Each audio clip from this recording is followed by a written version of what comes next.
gentlemen, boys and girls, children of all ages, welcome to Robert's Sports Show. I'm your host, Robert. Just to get up there, a few minutes ago, we had WWE Battleground 2014 review. Two words to describe this pay-per-view: awesome, train wreck. There's two pre-show matches. There was Adam Rose versus Fallen Dialogue with Summer Rae and Layla. Didn't get to see the match, don't know too much about it, I just know Adam Rose won. Obviously with that character they got going with him, it's going to be hard for him to lose a match. This whole party animal thing. I don't understand the whole concept behind it, because in NXT it got old in the smaller arenas. In WWE it's going to get real old real quick, it already has. It's kind of like the oddities of the Attitude Era. We also had Cameron and Naomi in the pre-show match. Cameron won this. The match was nothing special. The former Funkadactyls battle up. Whatever, it was stupid. I got to see about half of it and wasn't entertained at all. The show began really hot. It began with the 2 out of 3 falls for the tag titles. We had the White family, Eric Rowan and Luke Harper versus the champion, the Usos. It's been a really good battle for the tag titles from these two teams. Obviously, WWE here in the last 5 to 10 years, the tag division has sucked. They're actually kind of pumping a little life back on these two teams. So this battle's been really good. 100 plus days, 120, 130 days, whatever. The Usos have been champion. I think it's 139 to be exact. So obviously, been trying to keep that string going with the titles. 2 out of 3 falls. The White family won the first fall. It was about 5 minutes. The second fall was won by the Usos with a very weak roll-up off of Harper. And then the third fall lasted about 10 more minutes, so it was 19 minutes total for this match. Usos ended up retaining. A lot of false finishes toward the end. It really made you think that the White family was finally going to win the tag titles. But it's like the Usos had to overcome all this. Overall, I gave it about a 3.5-star match. It could have been better if it was longer, but there was a lot of different finisher spots and stuff, and just Usos kicking. A lot of Luke Harper and him just not really selling, just kind of standing like, what? You kicked me? I'm supposed to do something? So, Usos retained in a 2 out of 3 falls match. Next, we're supposed to have Seth Rollins versus Dean Ambrose. They show this whole video package of the feud they had, how they were brothers in the Shield of Justice, and moving on, how, Seth turned on the family, and, Seth would say, I created the Shield, I destroyed the Shield. Just how this battle those two have been, and how Ambrose said, Rollins, you're not going to cash in the Money in the Bank as long as I can stop you, and he stopped him twice now, and they went to interview Seth Rollins backstage. Ambrose attacks them, they brawl. Of course, you see, Jimmy Noble and Joey Mercury separating them, kind of the backstage guys, and Tripp comes out and kicks Ambrose out of the building, tells him, you know what, you're not going to do this tonight, get out of here. It's not part of the plan. The authorities plan, plan A, plan B, plan C. So it ended with Ambrose leaving and Rollins kind of sitting there with Tripp. He kind of thought they were going to, is Ambrose hurt? Is his shoulder messed up? He did have that match with Kane, but his shoulder's been taped up. They went to prolong this till SummerSlam just to keep the feud going. A lot of different angles this little match can go. But remember, Rollins has that Money in the Bank briefcase, and it could come into play later. Next match for the Divas title, we have champion AJ Lee versus Paige. As everybody knows, and 3 months ago, the night after WrestleMania, Paige debuts with WWE, challenges AJ Lee, beats her for the title, and then everybody's like, whoa, who is this chick? And then AJ Lee goes away, Paige is retaining it, AJ shows back up miraculously on a Raw, just random return, wins the title back. So you're kind of like, get this young, Paige versus the veteran AJ Lee, best in the world AJ Lee, I guess you would say, since she's married to the best in the world. Maybe that went a little too far. Match really wasn't much. It was 7 minutes long. I gave it about 2.5 stars. It wasn't horrible, but it could have been a lot better. I'd say the unfortunate part of this match, AJ retained her title. She hit the Shining Wizard, which is one of the CM Punk Ring of Honor moves. Why AJ's trying to do a CM Punk indie move, I don't know, but she did, and she won with it. I was kind of hoping, they would do something with Paige winning this, but AJ did retain her title. Next, we had they ended this match. Rusev with Lana versus Jack Swagger and Zeb Coulter.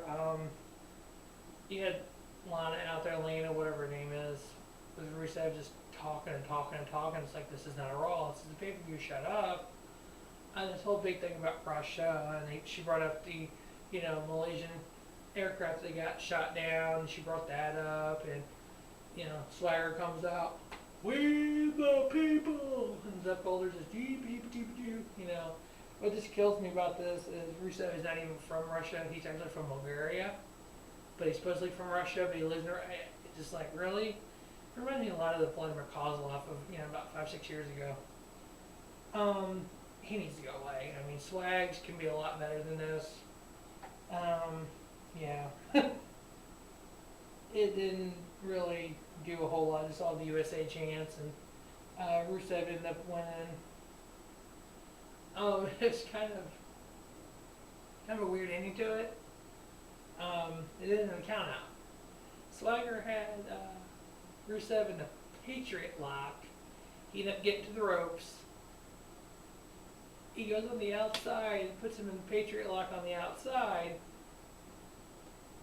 Rusev kind of leaned himself, threw himself forward, so threw Swagger into the turnbuckle, and knocked himself out. Rusev barely gets in the ring on the 9 count. Swagger is just out. Counts 10 count. Rusev wins. We knew Rusev wasn't getting pinned. And then at the end, he puts him in the ring, puts him in the camel clutch. So it's like, okay, are we trying to prolong this feud? Can we just let Rusev go away like he should? So, the guy from Bulgaria, supposedly from Russia, is representing the Russian people versus the United States. And we the people! So, next we had Seth Rollins come out, and he's like, you know what, I need my hand raised.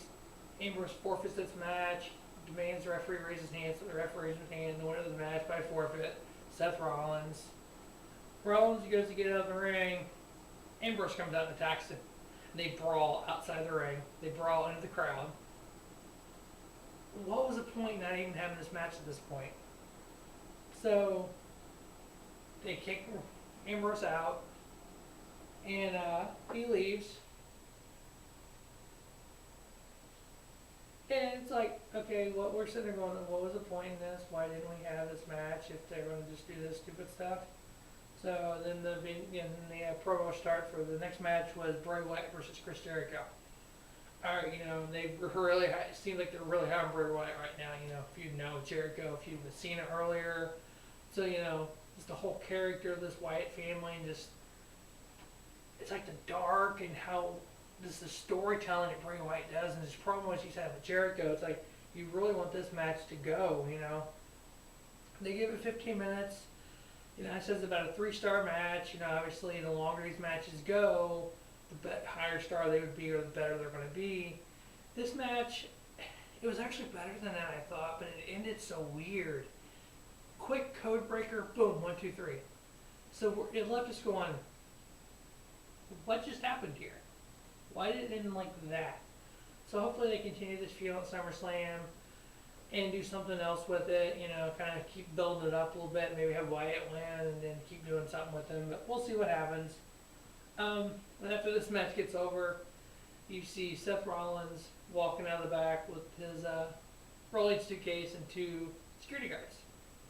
He's out, this is the first real outside back area thing WWE's done in a long time. So he's walking by the semis, okay, somehow Ambrose is going to attack him, where is he at? They show a car with a trunk. You can see the trunk not all the way closed. And I'm like, he's in the trunk. So Rollins stops, he looks over his shoulder, he's looking around. Ambrose pops out of the trunk, attacks him. The 2 brawl a little bit. He knocks Ambrose down, Rollins does. Seth jumps in the car, backstage. Okay, is this the Stone Cold Rikishi thing? Rikishi run over Stone Cold type of remake here? No, he runs over his own suitcase and leaves. Drives in the car. Ambrose kind of chases after him. And you're left to go, why? Next match we had the Intercontinental title 19-man Battle Royal. Yes, I said 19-man Battle Royal because the previews all said 20-man Battle Royal. They took Palmdongo out, took RVD out, added Damien Sandow, and that was it. All 19 guys had their own entrance. It was real quick, but they had an entrance. But yeah, you have the Captain Charisma Christian sitting doing commentary on the pre-show guys with Alex Riley and Booker T. Why, when your top talent is sitting there talking, he can talk great, don't get me wrong. Why isn't he in this match? Make him the 20th guy. I don't know. So everybody comes out, and you kind of, typical Battle Royal, kind of a cluster at first, and people start getting eliminated. You know, the first one eliminated was Xavier Woods and Zack Ryder and Khali and Sin Cara, Truth. So you got a lot of the garbage out of there. It really started looking like Bo Dallas was going to win this for a while. I'm like, oh crap, we don't want this. I don't want this. Some people do. I didn't. But you notice the Miz. You know the Miz is, you know, kind of sneaky, you know. So he starts hiding under the ring every once in a while. I'm like, wait a minute, he's hiding under the ring. Oh my God, Miz is going to win this. He would pop out every once in a while and do something and then go back under. It came down to what everybody thought, unless you're paying attention, Sheamus and Dolph Ziggler. So you're like, okay, you know, the final four was Miz, Sheamus, Dolph Ziggler, Bo Dallas. So you're like, okay, you know, even Slater eliminated Cesaro. I mean, it was stupid. You know, Kofi did have a pretty cool spot. Big E gets eliminated. And Cesaro knocks Kofi, and Big E actually catches Kofi on the shoulders. And it looked like he was going to have Cesaro, Kofi on the shoulders for both of them. They didn't end up doing that spot. Kofi ended up getting eliminated, though, but it looked like a kind of pretty cool spot there for a minute. So like I said, it came down to Dolph and Sheamus. Sheamus jumps, Dolph kicks him, and he's just like, poof, back. He looks like Dolph wins. Miz jumps in the ring, flipped him over, and the Miz, 3-time Intercontinental Champion. I'm okay with that. I didn't want Cesaro to win. I guess I'm okay with that. You know, seeing the Miz as Intercontinental Champion for the 3rd time. Nothing spectacular here. It's about a 16-minute battle royal, so I'll probably give it about a 3-star. Typical, you know. 19-man battle royal. I've never seen a 19-man battle royal before. I've seen 20, I've seen 30, I've seen 40. Never seen a 19. So, you know, it looks like they might be doing something with Dolph and Sheamus going forward, or, you know, Wade Barrett came out after the 19 guys got in the ring, kind of cut a little promo. So maybe once he's back, they'll feud him and Miz, you know, something. You just don't know where WWE's going with some of this stuff, because all the rumors get out and everything. Main event time. WWE World Title, Fatal 4-Way. We have champion John Cena versus Randy Orton versus Kane versus Roman Reigns. Best way to describe this was a train wreck. Plain and simple. Fatal 4-Ways, I'm not big fans of them because it's just a cluster, just a train wreck. Just, you know, you get everybody together, everybody's legal, and you get this person trying to do this person just makes a big old train wreck. Just everybody hitting each other and stuff. And, you know, one thing about John Cena, he can sell merchandise, but he can't sell moves. They get this match, 18 minutes. Overly, it wasn't horrible. It wasn't that cluster train wreck that I was expecting it to be. It just didn't have a lot of good flow to me. You know, everybody hit their little moves. You know, we'd seen the Superman punch probably 14 times. We've seen that kick thing he does outside the ring. Roman Reigns about 5 times. Roman Reigns runs around the ring. He's tired. I mean, put Roman Reigns, Seth Rollins, and Dean Ambrose in a 60-minute Iron Man match and see who comes up on top. Won't be Roman Reigns. As a talent, when the Shield came in together, nobody really, in WWE terms, nobody knew. They're all 3 young guys. So they're all on even footing. Unless you've seen the Seth Rollins when he was in Ring of Honor. Unless you've seen Dean Ambrose when he was on the independent circuit, running, you know, with Jakarta and all that stuff, and a little time in Ring of Honor. Unless you knew these guys from the past, you see Roman Reigns, you know, he's a name, that's about it. And they want him to be the next John Cena, which is kind of a fitting thing, because what did John Cena do before he came to WWE? Nothing. What did John Cena do when he became world champion? Pretty much nothing. What has Roman Reigns done? Nothing. I mean, the idea of the character, if they could build that character up and have him have an IC title or US title or even something, something besides tag titles, and kind of build him up a little bit, that he can be a singles champion. They give him a world title, great. The Sheamuses of the world that went from basically nothing to a world title, and now he's US champion. Used to, and back in the day, the Shawn Michaels day and Bret Hart day, and Chris Jericho, and you had to build your way up. Jericho had to be an Intercontinental champion, then build himself up as a tag champion, then in the world title hunt, or cruiserweight. And you got Bret Hart and Shawn Michaels and Stone Cold and The Rock had to be IC champion, and then build themselves up. Now it's like you're just putting this world title on whoever you want. It's stupid, It's like I said in the pre-show, John Cena, Mr. WWE, 15-time world champion, pins King.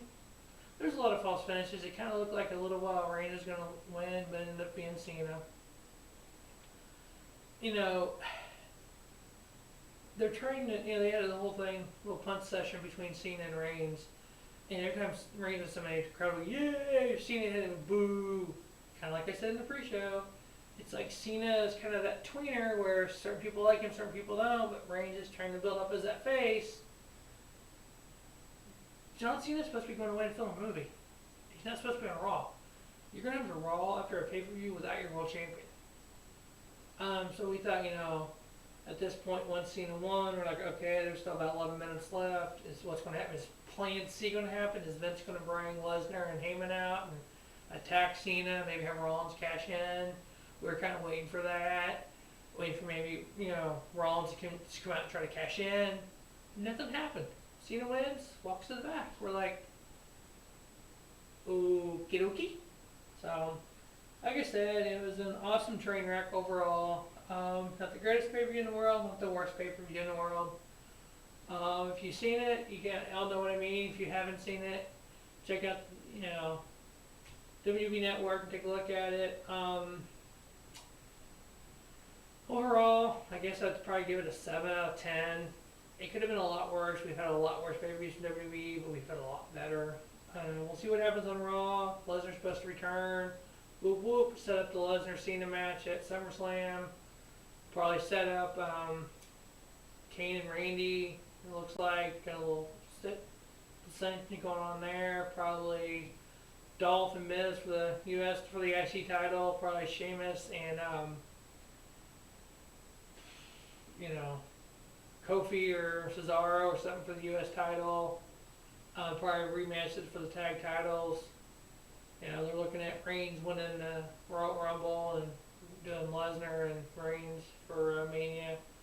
It's pretty bad here. We're sitting on July 20th, and I can tell you what the main event for Royal Rumble from WrestleMania next April is going to be. But all right, well, thanks for watching, and have a great night. See you later.